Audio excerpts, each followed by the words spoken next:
Now, you're not going to have me standing up here all the time.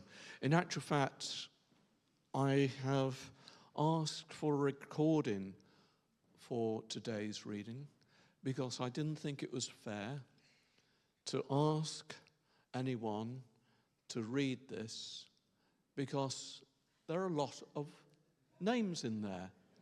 And any of you who've done your reading will know that. And so I have asked the very kind David Suchet to read it to us. Here we go. Nehemiah chapter 3.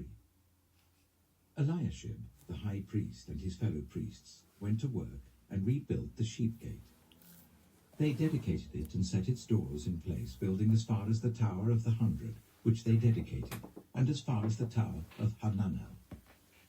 The men of Jericho built the adjoining section, and Zakkur, son of Imri, built next to them. The fish gate was rebuilt by the sons of Hassenaah. They laid its beams and put its doors and bolts and bars in place. Meremoth, son of Uriah, the son of Hakkoz, repaired the next section. Next to him, Meshullam, son of Berechiah, the son of Meshezabel, made repairs, and next to him, Zadok, son of Baana, also made repairs. The next section was repaired by the men of Tekoa, but their nobles would not put their shoulders to the work under their supervisors. The Jeshanah gate was repaired by Joiada, son of Paseah, and Meshullam, son of Besadiah. They laid its beams and put its doors with their bolts and bars in place. Next to them, repairs were made by men from Gibeon and Mizpah, Melatiah of Gibeon and Jadon of Meronoth, places under the authority of the governor of Trans-Euphrates. Uzziel, son of Hariah, one of the goldsmiths, repaired the next section, and Hananiah, one of the perfume makers, made repairs next to that. They restored Jerusalem as far as the broad wall. Raphiah, son of Hur, ruler of a half-district of Jerusalem, repaired the next section. Adjoining this, Jediah, son of Harumah, made repairs opposite his house, and Hattush, son of Hashabniah, made repairs next to him. Malchijah, son of Harim, and Hashub, son of Pahath-Moab, repaired another section and the Tower of the Ovens.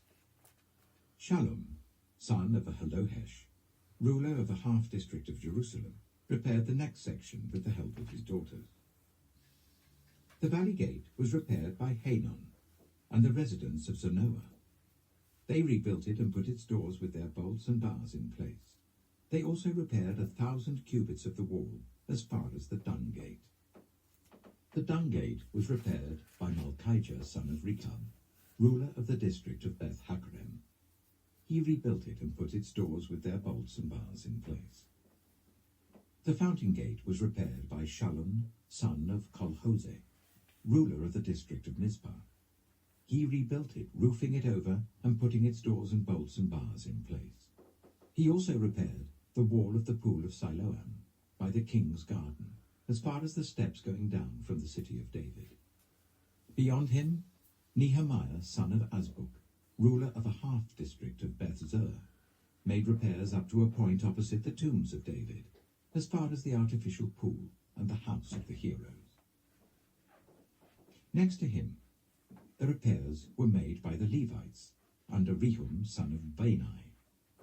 Beside him, Hashabiah, ruler of half the district of Keilah, carried out repairs for his district. Next to him, the repairs were made by their fellow Levites, under Binnui, son of Henadad, ruler of the other half-district of Keilah. Next to him, Ezer, son of Jeshua, ruler of Mizpah, repaired another section, from a point facing the ascent to the armory, as far as the angle of the wall. Next to him, Baruch, son of Zebai, zealously repaired another section, from the angle to the entrance of the house of Eliashib, the high priest. Next to him, Meremoth, son of Uriah, the son of Hakkoz, repaired another section, from the entrance of Eliashib's house to the end of it. The repairs next to him were made by the priests from the surrounding region. Beyond them, Benjamin and Hashub made repairs in front of their house, and next to them, Azariah, son of Maaseiah, the son of Ananiah, made repairs beside his house. Next to him, Binnui, son of Henadad, repaired another section, from Azariah's house to the angle and the corner. And Pelal, son of Uzai, worked opposite the angle and the tower projecting from the upper palace near the court of the guard. Next to him, Pedaiah, son of Parosh, and the temple servants living on the hill of Ophel, made repairs up to a point opposite the water gate towards the east and the projecting tower. Next to them, the men of Tekoa repaired another section, from the great projecting tower to the wall of Ophel. Above the horse gate, the priests made repairs, each in front of his own house. Next to them, Zadok, son of Immer, made repairs opposite his house. Next to him, Shemaiah, son of Shechaniah, the guard at the east gate, made repairs. Next to him, Hananiah, son of Shelemiah, and Hanun, the sixth son of Zalaph, repaired another section. Next to them, Meshullam, son of Berechiah, made repairs opposite his living quarters. Next to him, Malchijah, one of the goldsmiths, made repairs as far as the house of the temple servants and the merchants, opposite the inspection gate, and as far as the room above the corner. And between the room above the corner and the sheep gate, the goldsmiths and merchants made repairs. Now do you understand why I asked no one to read that? And the reason why I asked for all of it is actually I could almost have said, that's it, that's my sermon. But I want to highlight a number of things with regard to the rebuilding of the wall of Jerusalem.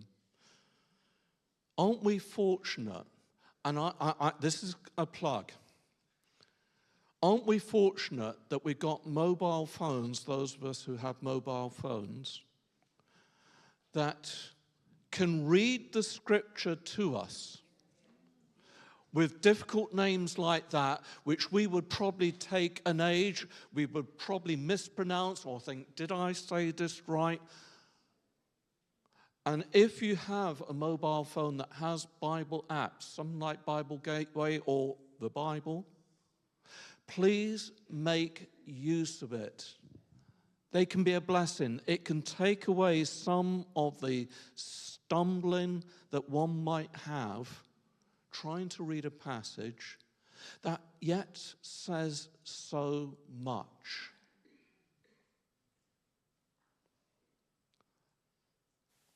You'll probably have a laugh over me because there are going to be one or two names that I've still got to pronounce. Bear with me. So, what has been happening in the lead up to this reading? Well, Nehemiah has been given leave and absence. He's been given a year in which to get the job done. It actually takes a little bit longer than that. But the king and Nehemiah were not to know that. He's come to a city that has no real walls. They're broken down. It's rubble. The gates demolished, probably still lying on the ground in places. The exiles have returned. And those of you who have read Ezra will know that they'll have started on the temple. We don't know the exact timings. And Nehemiah returns, and one of the very first things he does within days of him arriving is to then go round the city walls, or rather the rubble of it. He does it by night. And he takes a couple of trusted people. We're not told really who they are. They just said he took a couple of people with him. And he observes what is actually there. Rubble, basically. And this is not rubble. And if I go over to this doesn't do the walls justice. Any of you who have been to a castle or even to Israel and been to the city walls, these are not small bricks. Okay? They're not Lego bricks. These are hunking great pieces of masonry. Some of them more than my height. The width of it much wider than my height. He talks to the people. They capture the vision. And actually he infuses them with the thought, we can do something. They're ready to start. He's told them that they've got the support of the king. Now that is really important, because if they've got the support of the king, they can turn round to their enemies and said, but the king. However, we're also reminded that there is opposition from Sanballat, Tobiah, and Gershom, who are local leaders. They've got control of the surrounding areas and been in control probably for a number of years. They are the local guardians. Or should we perhaps almost refer to them a bit like the mafia? Because that's the way they behave. But the building is started. And we get to the reading then. And who do we start with? It's the high priest and his fellow priests. Clearly, Elishabeb, the high priest, wants to get on with it. He's willing to get his hands dirty. He's not just the high priest in the temple who will go into the Holy of Holies to pray and pour out the blood over the Holy of Holies. He is willing with his fellow priests to get his hands dirty and start with the building of the wall. He should be in the temple, but no, he is there. He's not exempted himself from that. But notice that whilst rebuilding the wall, they do not neglect their priestly duties, because it says that whilst they were rebuilding, they dedicate. You know, they're bringing God into their situation. They're dedicating the wall to God. And they don't just do one little bit. They go and do the sheep gate, and they carry on to the Tower of the 100, and then they carry on to the Tower of Hanel. Now, you'll see a map in a minute, and it's probably not clear enough to see all the names. You see what I mean? But if you've got a good Bible, usually at about this point, it does show you what the walls of Jerusalem at that time looked like. And here we have the priests getting on with it. And then what's next interesting is that we've got some outsiders. What do I mean by outsiders? They're not residents of Jerusalem. They come from Jericho. And they get on with the next section of the wall. We don't know how much they did, but we're told how much they built to the fish gate. And it was done by the sons of Hasazna. So basically, the first bit is all good. We get a good, positive report. People are willing to get on with the rebuilding work.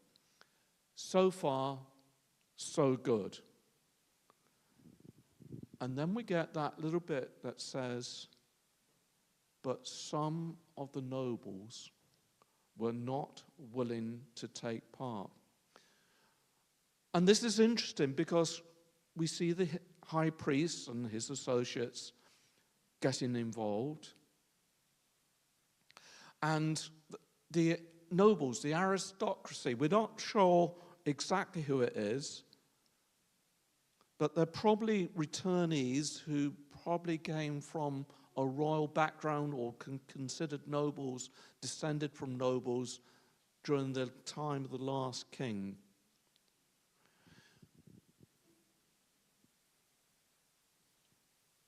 How do you think they felt when someone like Nehemiah comes along? Who is this person? This cupbearer. It's an important person in the king's court, but he's a nobody in their eyes. He's just a bog standard Israelite. Who is he to tell us to get building?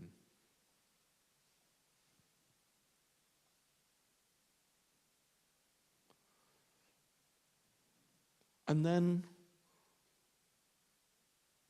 we come on to the others that are involved. Who else? We talked about the nobles. We talked about the Jericho people. But what's interesting is we get some real no-skilled people in terms of wall building. The goldsmiths, the perfumers. Could you imagine? People like that, yet they have caught the vision. They see what is needed. And they're not laying brick by brick. It's more like boulder by boulder, or dressed stone by dressed stone. So it's not just one or two people. This would take 20, 30 people each to move these.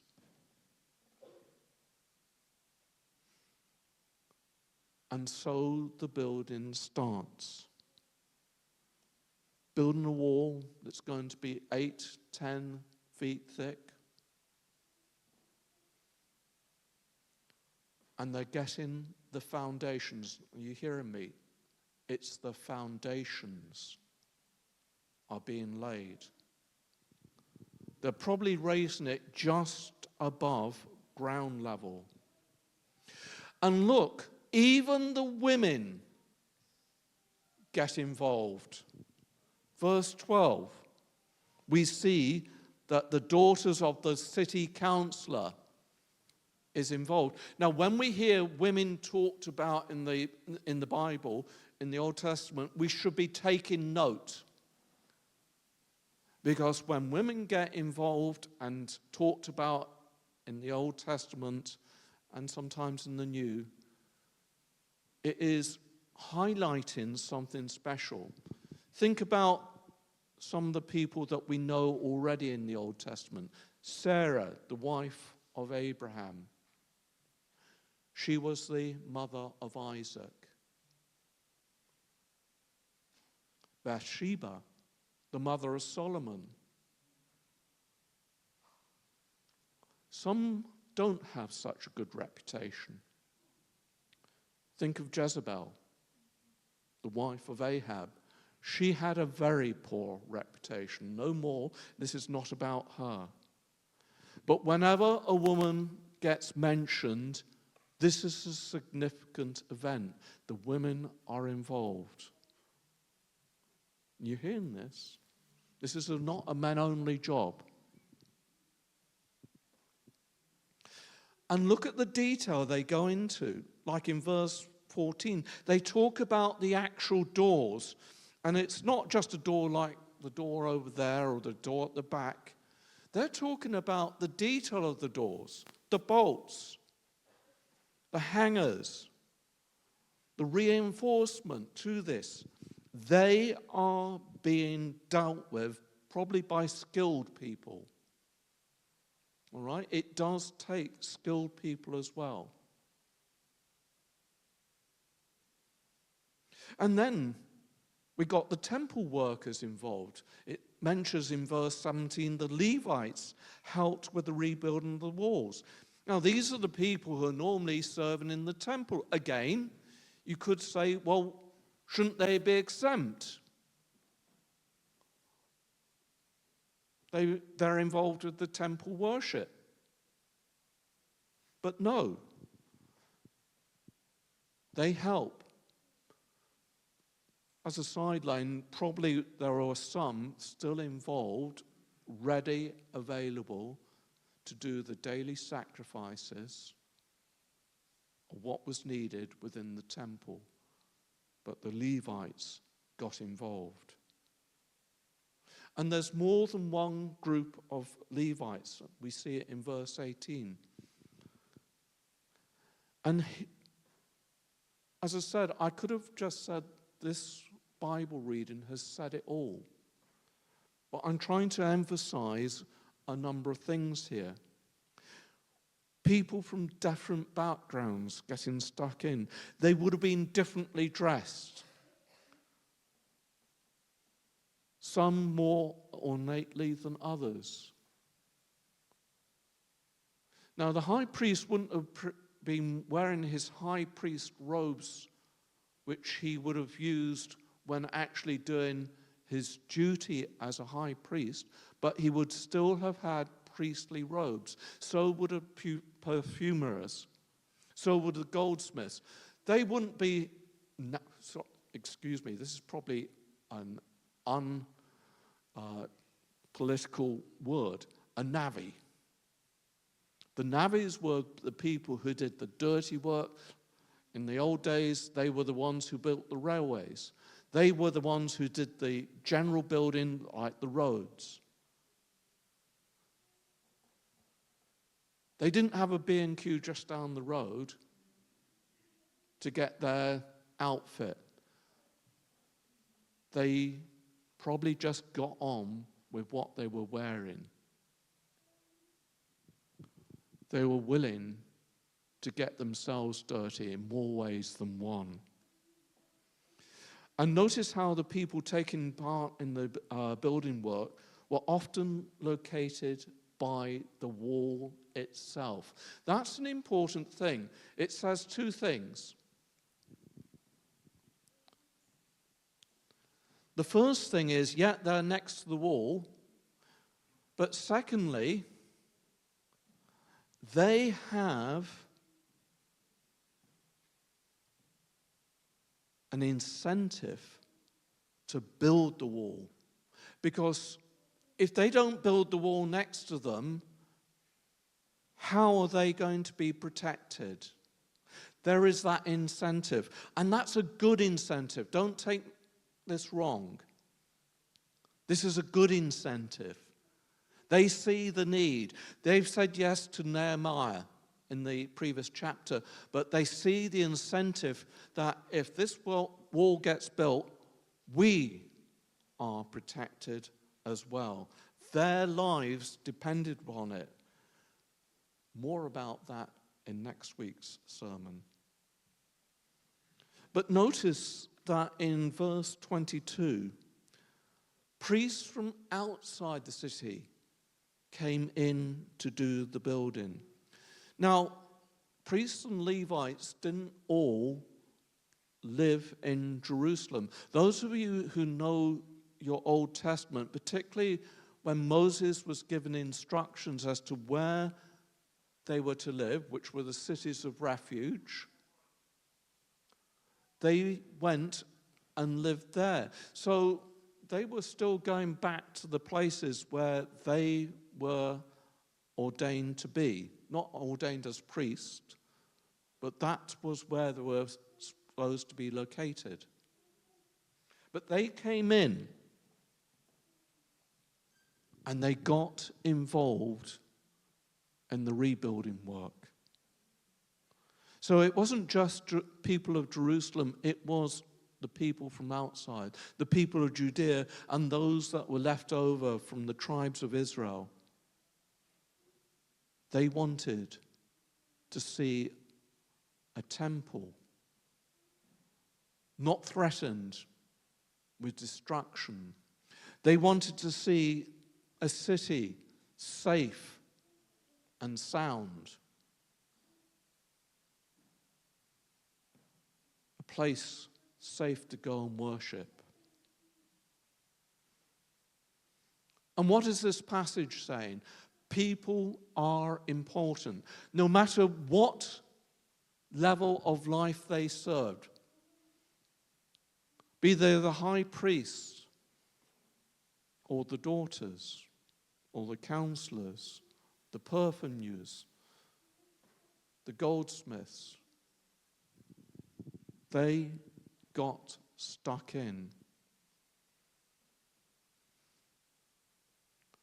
So what we're saying here, the repairs were taking place around all of Jerusalem, not just part of it, all of it, because in that reading, they were basically going round the city wall, covering all of it.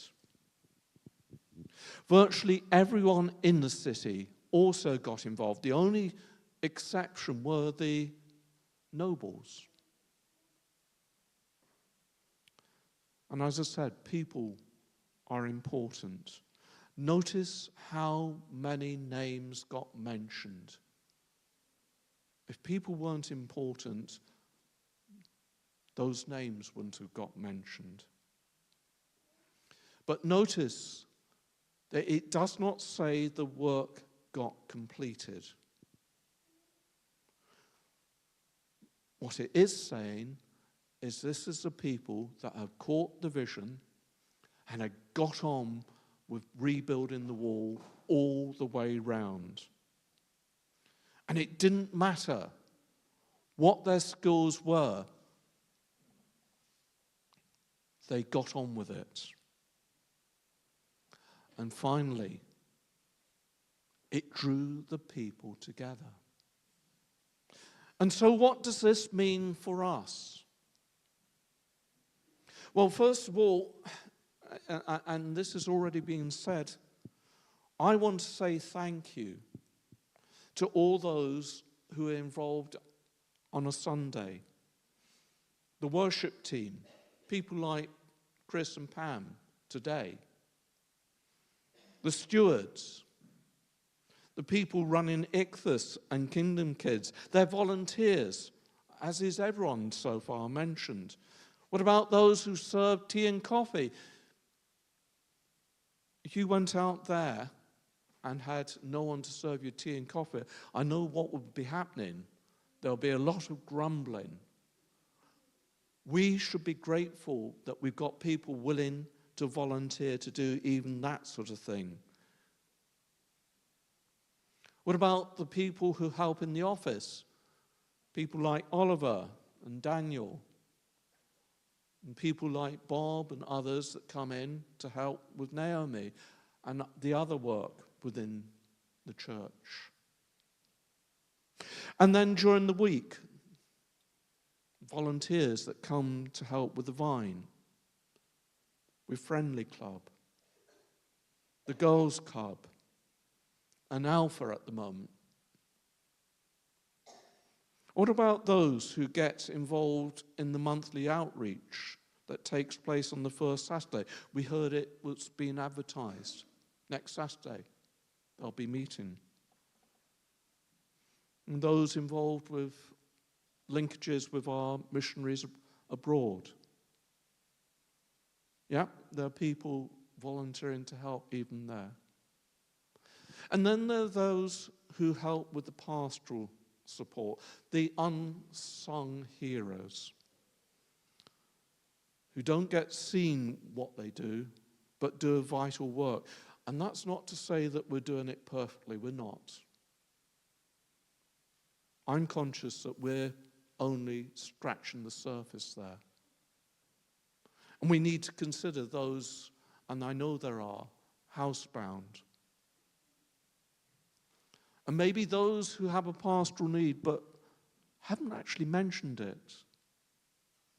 But maybe you know someone who has a pastoral need, and you need to pass that bit of information on. How switched on are we to that sort of thing? And then finally, our leaders and those who serve as life group leaders. We are very fortunate that we've got an amazing group of leaders who serve this church. And we can only grow and mature as a church when we have good and healthy life groups. Sadly, and this is not a criticism, but sadly, we probably only serve at best a quarter of our church with life groups. And if we're to really help and support one another, we need more people who can get involved in life groups, not just to be attenders, but people who are willing to lead. So what's my challenge? I want to say, first of all, thank you for all who serve, who work, who volunteer within the church. But I have this question to ask. Could we do more? We need more people to help with the worship. Are you gifted in this area, or could you help in this area? What about other aspects of the life of the church on a Sunday? Could you be helping? Could you be helping somewhere else in the life of the church sometime during the week? There was a volunteers type fair 2 weeks ago. If you didn't manage to get to that, or maybe you just couldn't get round to doing anything with regard to that, but wanted to help, have a word with someone on, say, the leadership team, or Felicia, or email the church. Best one to use is probably the info@streathamBaptist.com, and say you would like to help, but also say where, right? Maybe God's prompting you. But above all, please do not allow this to pass you by. Where are you gifted? What can you offer the church? For some, this might be only a little. That's okay. For others, it might be more. But no gifting is too small or too insignificant to be used. And in some ways, it brings us back to our motto verse for the church, where Jesus was talking to his disciples, the harvest is plentiful, but the workers are few. Ask the Lord of the harvest, therefore, to send out workers into his harvest field. Yes, this is a challenge to serve in the church, but it also has its rewards.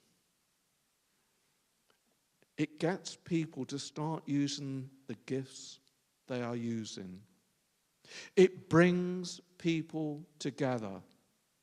And in doing so, it makes us more of a church, more of a community, and draws people from outside